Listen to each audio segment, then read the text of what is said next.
ನಮಸ್ಕಾರ ಸ್ನೇಹಿತರೆ, ಈ ವಾರದ ಇನ್ನೊಂದು ಹೊಸ ಸಂಚಿಕೆಯಲ್ಲಿ ನಿಮ್ಮೆಲ್ಲರಿಗೂ ಸ್ವಾಗತ ಸುಸ್ವಾಗತ. ಈ ದಿನ ನನ್ನ ಫೇವ್ರೇಟ್ ಮತ್ತು ಅದ್ಭುತವಾದ ರೆಸಿಪಿ ಒಂದು ಮಾಡಿಕೊಡ್ತಾ ಇದ್ದೀನಿ. ಅದು ಯಾವುದಪ್ಪ ಅಂತ ಹೇಳಿದ್ರೆ ಅಪ್ಪೆ ಪಾಯಸ.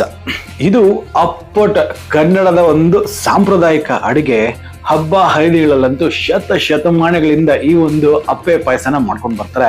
ಮದುವೆ ಮನೆಗಳು, ಯಾವ್ದಾದ್ರು ಸಣ್ಣ ಸಣ್ಣ ಫಂಕ್ಷನ್ ಆದ್ರೂ ದೊಡ್ಡ ಫಂಕ್ಷನ್ ಆದ್ರೂ ಈ ಒಂದು ಅಪ್ಪೆ ಪಾಯಸ ಅಂತೂ ಮೊದಲಿಂದನೂ ಮಾಡ್ಕೊಂಡು ಬರ್ತಾರೆ. ತುಂಬಾ ಸುಲಭ, ಟೇಸ್ಟ್ ಮಾತ್ರ ಅಷ್ಟೇ ಅದ್ಭುತವಾಗಿರುತ್ತೆ. ಹಾಗಾದ್ರೆ ಮತ್ತಿನ್ಯಾವುದೇ ತಡ ಮಾಡಿದಿರ, ನಡೀರಿ ಈ ಒಂದು ಅದ್ಭುತವಾದ ರೆಸಿಪಿ ಯಾವ ರೀತಿ ಮಾಡಬೇಕು ಅನ್ನೋದನ್ನ ನೋಡುವ.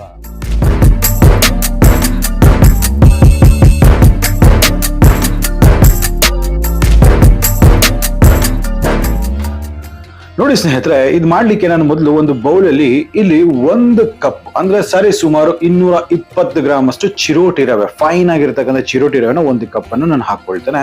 ಇದರೊಟ್ಟಿಗೆ ಒಂದು 3 ರಿಂದ 2 ಟೇಬಲ್ ಸ್ಪೂನ್ ಆದ್ರೂ ಮೋರ್ ದನ್ ಎನಫ್, ಇದು 2 ಟೇಬಲ್ ಸ್ಪೂನ್ ಅಷ್ಟು ಮೈದಾವನ್ನು ನಾನು ಹಾಕೊಳ್ತೇನೆ. ಹಾಗೆ ಒಂದು ಚೀಟಿಕೆ ಜಸ್ಟ್ ಒಂದು ಪಿಂಚ್ ಅಷ್ಟು ಸಾಲ್ಟ್ ಹಾಕಿದ್ರೆ ಸಾಕಾಗತ್ತೆ.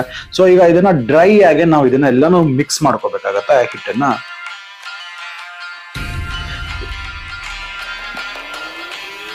ನೋಡಿ ಇದೆಲ್ಲ ಕರೆಕ್ಟ್ ಆಗಿ ಮಿಕ್ಸ್ ಆಗಿದೆ ಅಲ್ಲ, ನೋಡಿ ಹಿಟ್ಟೆಲ್ಲ ಒಂದಕ್ಕೊಂದು ಚಂದ ಮಿಕ್ಸ್ ಆಗಿದೆ, ಪರ್ಫೆಕ್ಟ್. ಸೊ ಈ ಸಂದರ್ಭದಲ್ಲಿ ನಾವು ಏನ್ ಮಾಡ್ಬೇಕಂತ 2 ಟೇಬಲ್ ಸ್ಪೂನ್ ಅಷ್ಟು ತುಪ್ಪವನ್ನು ಹಾಕೊಳ್ತೀವಿ. ಈ ಸಂದರ್ಭದಲ್ಲಿ ಬೇಕಾದ್ರೆ ಡಾಲ್ಡಾ ಬೇಕಾದ್ರೆ ಬಳಸ್ತಾರೆ, ಬಟ್ ನಾನು ಡಾಲ್ಡಾ ಯೂಸ್ ಮಾಡ್ತಿಲ್ಲ, 100% ತುಪ್ಪದಲ್ಲಿ ಮಾಡ್ತಿದ್ದೀನಿ. ತುಪ್ಪನ ಹಾಕ್ಬಿಟ್ಟು ಚಂದ ಒಮ್ಮೆಲೆ ಒಂದು ಮಿಕ್ಸ್ ಮಾಡುವ. ನೋಡಿ ಈ ಮಿಕ್ಸ್ ಮಾಡಿರ್ತಕ್ಕಂಥ ಈ ಹದ ಏನಿದೆ ಗೊತ್ತಾ, ಈ ರೀತಿ ಇರಬೇಕು. ನಾವು ಕೈಯಲ್ಲಿ ಒಂದು ಮುಷ್ಟಿ ಕಟ್ಟಿದ್ರೆ ಈ ರೀತಿ ಗಟ್ಟಿಯಾಗಿ ನಿಂತ್ಕೋಬೇಕು. ಸೊ ಆಗ ಒಂದು ಸಾಟಿ ಅಂತಕ್ಕಂಥದ್ದು ಪರ್ಫೆಕ್ಟ್ ಆಗಿ ಬಂದಿದೆ ಅಂದ್ಬಿಟ್ಟು ಅರ್ಥ. ಸೊ ಕಾಣಿಸ್ತಿದೆ ಅಲ್ಲ ಹೇಗೆ ಅಂದ್ಬಿಟ್ಟು. ಸೊ ಈಗ ಇದಕ್ಕೆ ಎಷ್ಟು ಬೇಕೋ ಅಷ್ಟು ಮಾತ್ರ ನೀರನ್ನ ಹಾಕ್ಬಿಟ್ಟು ನಾವೀಗ ಇದನ್ನ ಚಂದ ಕಲಿಸ್ಬೇಕಾಗತ್ತೆ. ಯಾವ ಲೆವೆಲ್ಗೆ? ಚಪಾತಿ ಕಲಿಸಿರಲ್ಲ, ಮೆತ್ತಗೆ ಸ್ವಲ್ಪ ಸಾಫ್ಟ್ ಆಗಿರ್ತಕ್ಕಂಥ ಚಪಾತಿ ಹದಕ್ಕೆ ನಾವು ಕಲಿಸ್ಬೇಕಾಗತ್ತೆ. ನೋಡಿದ್ರಲ್ಲ, ಇದಾದ ನಂತರ ಈ ರೀತಿ ಇವಾಗ ನಾನು ಹೆಂಗ್ ತೋರಿಸ್ತಾ ಇದ್ದೀನಿ ಇದೇ ರೀತಿ ಇದನ್ನ ಚೆನ್ನಾಗಿ ನಾದಿ ಸುಮಾರು 2 ನಿಮಿಷಗಳ ಕಾಲ. ಏನಕ್ಕಪ್ಪ ಅಂತ ಹೇಳಿದ್ರೆ ಇದರಲ್ಲಿ ಗ್ಲುಟಿನ್ ಡೆವಲಪ್ ಆದ ನಂತರ ನೋಡ್ತಿದ್ರಲ್ಲ, ಅಲ್ಲಿ ಇರ್ತಕ್ಕಂಥ ತುಪ್ಪದ ಅಂಶ ಎಲ್ಲ ಸೇರ್ಬಿಟ್ಟು ಎಷ್ಟು ಸಾಫ್ಟ್ ಆಗಿ ಎಷ್ಟು ಪರ್ಫೆಕ್ಟ್ ಆಗಿ ಬರುತ್ತೆ ಅಂದ್ಬಿಟ್ಟು ನೋಡಿ ಈ ರೀತಿ ಬರಬೇಕು ಹಿಟ್ಟು. ಈ ರೀತಿ ತಗೊಂಡ್ರೆ ಈ ರೀತಿ ಕಾಣಿಸ್ಬೇಕು. ಈ ರೀತಿ ಆದಾಗ ನಿಮ್ಗೆ ಈ ಒಂದು ಹಿಟ್ಟು ಅನ್ನೋದು ಪರ್ಫೆಕ್ಟ್ ಆಗಿರುತ್ತೆ. ಸೊ ಈಗ ಇದನ್ನೆಲ್ಲ ಪರ್ಫೆಕ್ಟ್ ಆಗಿ ಮತ್ತೆ ಉಂಡೆಗಳಾಗಿ ಮಾಡ್ಕೊಂಡು ನಾವು ಕಟ್ ಮಾಡ್ಕೊಂಡು ಇಟ್ಕೊಂಡ್ಬಿಡುವ. ನೆನ್ಸೋ ಅವಶ್ಯಕತೆ ಇಲ್ಲ, ಯಾಕಂದ್ರೆ ನಾವು ಅಷ್ಟೊತ್ತು ಚೆನ್ನಾಗಿ ನಾದಿದ್ದೀವಿ ಆ ಒಂದು ಕಾರಣಕ್ಕೆ. ಸೊ ಈಗ ಸ್ಮಾಲ್ ಮ್ಯಾನೇಜಬಲ್ ಪೋರ್ಷನ್ಸ್ ಅಲ್ಲಿ ನಾನು ಕಟ್ ಮಾಡ್ಕೊಳ್ತೀನಿ. ನನಗೆ ಇಲ್ಲಿ 4 ಉಂಡೆಗಳಾಗಿದೆ. ಸೊ ಈ ಉಂಡೆಗಳನ್ನ ಏನ್ ಮಾಡ್ತೀನಿ, ಈ ತರ ಚಪಾತಿ ಲಟ್ಟಿಸ್ಕೊಳ್ತಿಲ್ಲ, ಆ ಚಪಾತಿಗೆ ಬೇಕಾಗಿರೋ ಅಷ್ಟು ಒಂದು ಸಣ್ಣ ರೌಂಡ್ಸ್ ಆಗಿ ನಾವು ಮಾಡ್ಕೊಂಡು ಪಕ್ಕಕ್ಕೆ ಇಟ್ಕೊಳ್ಳುವ. ಸೊ ಈಗ ಇದನ್ನ ಯಾವ ರೀತಿ ಲಟ್ಟಿಸ್ಬೇಕು ಅನ್ನೋದನ್ನ ಸಹ ಈಗ ನೋಡುವ. ನೋಡಿ ಒಂದು ಮಣೆ ತಗೊಂಡಿದ್ದೀನಿ, ಇದರಲ್ಲಿ ಸ್ವಲ್ಪ ಮೈದಾದಲ್ಲಿ ಈ ಒಂದು ಹಿಟ್ಟನ್ನ ಪ್ರೆಸ್ ಮಾಡ್ಕೊಂಡ್ಬಿಟ್ಟು ಈಗ ಇದೇ ರೀತಿ ನಾನು ಲಟ್ಟಿಸ್ಕೊಳ್ಳಕ್ಕೆ ಶುರು ಮಾಡ್ಕೊಳ್ತೀನಿ. ಹೆಚ್ಚು ಕಮ್ಮಿ ಚಪಾತಿಯ ಹದಕ್ಕೆ ಕ್ಲೀನ್ ಆಗಿ ಲಟ್ಟಿಸ್ಕೋಬೇಕಾಗತ್ತೆ. ಇದರ ಶೇಪಿನ ಅವಶ್ಯಕತೆ ಏನಿಲ್ಲ, ನೀವು ಯಾವಾಗ ಬೇಕಾದ್ರೂ ಹಾಕೋಬಹುದು. ಈಗ ನೋಡಿ ಇದು ಪರ್ಫೆಕ್ಟ್ ಆಗಿದೆಯಲ್ಲ, ನೋಡಿ ಇಷ್ಟು ದಪ್ಪ ಅನ್ನೋದು ಮಿನಿಮಮ್ ಇರ್ಬೇಕಾಗುತ್ತೆ. ಹೆಚ್ಚು ಕಮ್ಮಿ ಚಪಾತಿಗಿನ ಒಂದೇ ಒಂದು mm 2 mm ಸ್ವಲ್ಪ ದಪ್ಪ ಇದ್ರೆ ಇಟ್ಸ್ ಮೋರ್ ದನ್ ಎನಫ್. ಈಗ ಈ ರೀತಿ ಈ ಒಂದು ಸೈಜ್ ಅಲ್ಲಿ ನಾನು ಕಟ್ ಮಾಡ್ಕೊಳ್ತೀನಿ, ಉದ್ದುದ್ದ and then also sidewise ಸಹ. ನೀವು ಇದೇ ಶೇಪ್ ಅಂತಲ್ಲ, ಯಾವುದೇ ಶೇಪ್ ಆದ್ರೂ ನೀವು ಕಟ್ ಮಾಡ್ಕೋಬಹುದು. Size actually doesn't matter. So ಈಗ ಈ ಕಟ್ ಮಾಡಿರ್ತಕ್ಕಂಥದ್ದೆಲ್ಲ ಒಂದು ಪ್ಲೇಟ್ ಅಲ್ಲಿ ನಾನು ಹಾಕೊಳ್ತಾ ಇದೀನಿ. ನೋಡಿ ಎಲ್ಲದು ಸ್ವಲ್ಪ ಆದ್ರೂ ಸ್ಟಿಕ್ ಆಗುತ್ತೆ ಅಂದ್ಬಿಟ್ಟು ಪರ್ಫೆಕ್ಟ್ ಆಗಿ ಬಂದ್ಬಿಡುತ್ತೆ. ಸೊ ಇದೇ ರೀತಿ ನಾನು ಪ್ರತಿಯೊಂದನ್ನು ನಾವು ಮಾಡ್ಕೊಂಡು ನಾನು ಇಟ್ಕೊಂಡಿರ್ತೀನಿ.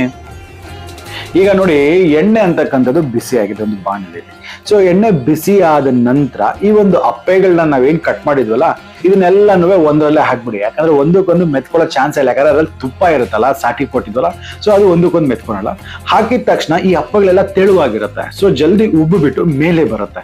ಸೊ ಈಗ ಇದನ್ನ ನಾವು ಕ್ರಿಸ್ಪ್ ಮಾಡಬೇಕು. ನೀವು ನೋಡ್ತಿದ್ರಲ್ಲ ಈ ಒಂದು ಎಣ್ಣೆಯಲ್ಲಿ ನೋಡಿ ಬಬಲ್ಸ್ ಅನ್ನೋದು ಕಾಣಿಸ್ತಾ ಇದೆ. ಆ ಬಬಲ್ಸ್ ಬರೋದೆಲ್ಲ ನಿಂತು ಹೋಗ್ಬೇಕು. ನೋಡಿ ಈಗ ಬಬಲ್ಸ್ ಅಂತಕ್ಕಂಥದ್ದು ಎಲ್ಲೂ ಕಾಣಿಸ್ತಾ ಇಲ್ಲ. ಈ ರೀತಿ ಸ್ಟಿರ್ ಮಾಡ್ತಾ ಅಂತ ಹೇಳಿದ್ರೆ ಈ ತರ ತಿರುಗಿಸ್ತಾ ನೀವು ಕುಕ್ ಮಾಡಿದ್ರೆ ಈವನ್ ಕಲರಿಂಗ್ ಬರುತ್ತೆ. At the same time even ಆಗಿ ಕುಕ್ ಸಹ ಆಗುತ್ತೆ. ಒಂದೊಳ್ಳೆ ಕ್ರಿಸ್ಪಿ ಟೆಕ್ಸ್ಚರ್ ಅನ್ನೋದು ಕೂಡ ಬರುತ್ತೆ. ನೋಡ್ತಿದ್ರಲ್ಲ ಎಷ್ಟು ಕ್ರಿಸ್ಪಿ ಆಗಿದೆ ಈ ಅಪ್ಪೆಗಳೆಲ್ಲವೇ. ಸೊ ಇಷ್ಟು ಪರ್ಫೆಕ್ಟ್. ನೀವು ಬರೀ ಅಪ್ಪೆ ಪಾಯಸಕ್ಕೆ ಅಲ್ಲ, ಬರೀ ಇಷ್ಟು ಮಾತ್ರ ಮಾಡಿಬಿಟ್ಟು ಇದಕ್ಕೆ ಸ್ವಲ್ಪ ಉಪ್ಪು ಖಾರ ಆಗ್ಬಿಟ್ಟು ತೆಗೆದಿಡಿ, ಅದು ಸಹ ಒಂದು ಒಳ್ಳೆ ಸ್ನ್ಯಾಕು. ಅದ್ರ ರೀತಿ ಇನ್ನೊಂದ್ಸರಿ ಯಾವ ರೀತಿ ಮಾಡಬೇಕು ಅನ್ನೋದು ನಾನು ಹೇಳ್ಕೊಡ್ತೀನಿ. ಸೊ ಸದ್ಯಕ್ಕೆ ಈಗ ಈ ಅಪ್ಪೆಗಳೆಲ್ಲ ಒಂದ್ಸರಿ ತೆಗೆದು ಪಕ್ಕಕ್ಕೆ ಇಟ್ಕೊಳ್ಳುವ. ಸೊ ನೋಡ್ತಿದ್ರಲ್ಲ ಈ ಅಪ್ಪೆಗಳೆಲ್ಲ ಸ್ವಲ್ಪ ತಣ್ಣಗಾಗ್ಲಿಕ್ಕೆ ನಾನು ಬಿಡ್ತೇನೆ. ಈಗ ಅದೇ ಬಾಣಲೆಯಲ್ಲಿ ಒಂದೇ ಒಂದು ಟೇಬಲ್ ಸ್ಪೂನ್ ಅಷ್ಟು ತುಪ್ಪವನ್ನು ಹಾಕೊಳ್ತಾನೆ. ಹಾಗೆ ಸ್ವಲ್ಪ ಕಟ್ ಮಾಡಿರ್ತಕ್ಕಂಥ ಕಾಜು ಸುಮಾರು ಒಂದು 10. ಇದನ್ನೆಲ್ಲವೇ ಚೆನ್ನಾಗಿ ಒಂದು ಗೋಲ್ಡನ್ ಬ್ರೌನ್ ಆಗೋವರೆಗೂ ನಾವು ಇದನ್ನ ಚಂದ ಹುರಿಬೇಕಾಗತ್ತೆ.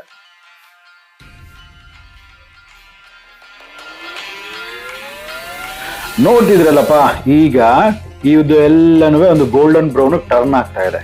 ಈಗ ಆಗಿದ ತಕ್ಷಣ ನೀವೇನ್ ಮಾಡ್ಬೇಕಾಗತ್ತೆ, ಇದರಲ್ಲಿ ಅರ್ಧ ಲೀಟರ್ ಅಷ್ಟು ನಂದಿನಿ ಹಾಲನ್ನು ನಾನು ತಗೊಂಡಿದ್ದೆ. ಅದು ಆ ಒಂದು ವಿಡಿಯೋ ಪೋರ್ಷನ್ ಹೋಗ್ಬಿಟ್ಟಿದೆ. ಸೊ ಹಾಗಾಗಿ ನಾನು ಇದರಲ್ಲಿ ಅರ್ಧ ಲೀಟರ್ ಅಷ್ಟು ನಂದಿನಿ ಹಾಲು ಮತ್ತೆ 1/4 ಲೋಟದಷ್ಟು ನೀರನ್ನ ಸಹ ನಾನು ಬೆರೆಸ್ಕೊಂಡಿದ್ದೀನಿ. ಸೊ ಈಗ ಯಾವುದೇ ಕಾರಣಕ್ಕೂ ಸಹ ನೀವು ಹಾಲನ್ನ ಮಿಕ್ಸ್ ಮಾಡೋದನ್ನ ಬಿಡಬಾರ್ದು.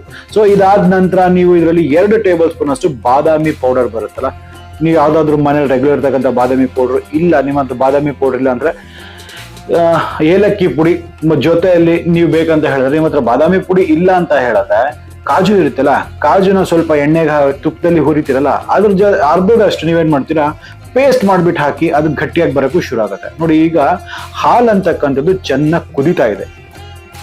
ಈ ಲೆವೆಲ್ ಕುದೀತಾ ಇರಬೇಕು. ನೋಡ್ತಿದ್ರಲ್ಲ, ಚೆನ್ನಾಗಿ ಫ್ರಾಕ್ ಆಗ್ತದೆ. ಈ ಟೈಮಲ್ಲಿ 1:1 ನಾವು 1 ಕಪ್ನಷ್ಟು ರವೆ ತಗೊಂಡಿದ್ವಿ. ಸೊ ಹಾಗಾಗಿ 1 ಕಪ್ನಷ್ಟು ಸಕ್ಕರೆಯನ್ನ ಹಾಕ್ಬಿಟ್ಟು ಇದನ್ನ ಚೆನ್ನಾಗಿ ಕುಕ್ ಮಾಡಬೇಕು. ನೆನಪಿರಲಿ, ಸಕ್ಕರೆ ಹಾಕಿದ ನಂತರ ಈ ಒಂದು ಪಾಯಸಕ್ಕೆ ಜಾಸ್ತಿ ಕುಕ್ ಮಾಡಬಾರದು. Just 2 minutes is more than enough. ಅದುವೇ ಮೀಡಿಯಂ ಟು ಲೋ ಫ್ಲೇಮಲ್ಲಿ ಇಟ್ಬಿಟ್ಟು ಸಕ್ಕರೆ ಒಂದು ಕರಗಬೇಕು, ಆ ರೀತಿ ಮಾಡ್ಕೊಳ್ಳಿ. ಸೊ ಅದೆಲ್ಲ ಕರಗದ ನಂತರ ತಕ್ಷಣಕ್ಕೆ ಅಪ್ಪೆಯನ್ನ ಹಾಕೊಂಡ್ಬಿಡುವ. ಎಷ್ಟು ಬೇಕೋ ಅಷ್ಟು ಅಪ್ಪೆಯನ್ನ ಹಾಕೊಂಡ್ಬಿಟ್ಟು ಈಗ ಇದನ್ನ ಚಂದ ಒಮ್ಮೆ ಮಿಕ್ಸ್ ಮಾಡುವ.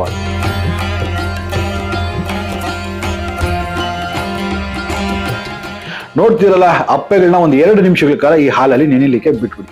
ನೋಡಿ, ಚೆನ್ನಾಗಿ ಕುದೀತಾ ಇದೆ, ಅಪ್ಪೆ ಎಲ್ಲ ನೆಂದು ಚೆನ್ನಾಗಿ ಕುದೀತಾ ಇದೆ. 2 ಮಿನಿಟ್ಸ್ ಆಗಿದೆ. ನೋಡಿ, ಪರ್ಫೆಕ್ಟ್ ಆಗಿರ್ತಕ್ಕಂಥ ಒಂದು ಕನ್ಸಿಸ್ಟೆನ್ಸಿ. ಆ ಹಾಲು ಏನು ಯಥೇಚ್ಛವಾಗಿ ಯಾವುದು ಕಲರ್ ಇಲ್ಲ, ಸಕ್ಕರೆ ಜಾಸ್ತಿ ಇರೋದಿಲ್ಲ, ಪರ್ಫೆಕ್ಟ್ ಕಾಂಬಿನೇಷನ್. ಈಗ ತಕ್ಷಣಕ್ಕೆ ಫ್ಲೇಮ್ ಅನ್ನು ಆಫ್ ಮಾಡಿಬಿಟ್ಟು 2-3 ನಿಮಿಷಗಳ ಕಾಲ ಇದೇ ರೀತಿ ಬಿಟ್ಬಿಡಿ. ಇಷ್ಟೇಪ, ಒಂದು ಒಳ್ಳೆ ಸರ್ವಿಂಗ್ ಬೌಲಲ್ಲಿ ಇದನ್ನ ಹಾಕೊಂಡು ಜಸ್ಟ್ ಒಂದೇ ಒಂದು ಸ್ಪೂನ್ ನೀವು ತಗೊಂಡ್ರೆ ಕಳೆದು ಹೋಗ್ತೀರಾ, ಅಷ್ಟು ಅದ್ಭುತವಾಗಿರುತ್ತೆ. ಇದನ್ನ ಫ್ರಿಡ್ಜ್ ಅಲ್ಲಿ ಇಟ್ಬಿಟ್ಟು ಒಂದ್ ಸ್ವಲ್ಪ ತಣ್ಣಗಾದ್ಮೇಲೆ ಇದನ್ನ ಟೇಸ್ಟ್ ಮಾಡಿ ನೋಡಿ. ಆಹಾ, ಎಷ್ಟು ಅದ್ಭುತವಾಗಿರುತ್ತೆ ಗೊತ್ತಾ. ಮತ್ ಮಾಡೋದು ಸಹ ತುಂಬಾ ಅಂದ್ರೆ ತುಂಬಾನೇ ಸುಲಭ. ನೀವು ಎಷ್ಟು ಜನ ಬಂದ್ರು ಕೂಡ ಸಿಂಪಲ್ ಆಗಿ ಮಾಡ್ಬಿಟ್ಟು ದಿಢೀರ್ ಅಂತ ಮಾಡ್ತಕ್ಕಂಥ ಇದೊಂದು ಪಾಯಸ. ಜೊತೆಯಲ್ಲಿ ಹಬ್ಬ ಹರಿದಿನಗಳಲ್ಲೂ ಸಹ ಇದನ್ನ ಮಾಡ್ಕೋಬಹುದು. ದೀಪಾವಳಿ ಬರ್ತಾ ಇದೆ, ನಿಮ್ಮೆಲ್ಲರಿಗೂ ದೀಪಾವಳಿ ಹಬ್ಬದ ಹಾರ್ದಿಕ ಶುಭಾಶಯಗಳು. ಈ ಒಂದು ರೆಸಿಪಿಯನ್ನ ಮಾಡ್ಕೊಂಡು ನಿಮ್ಮ ಮನೆಯವ್ರಿಗೆ ಬಡಿಸಿ ಖುಷಿ ಪಡಿಸಿ. ಏನು ಬ್ಯೂಟಿಫುಲ್ ಆಗಿದೆ ಗೊತ್ತಾ ಈ ಒಂದು ರೆಸಿಪಿ ಅಂತಕ್ಕಂಥದ್ದು.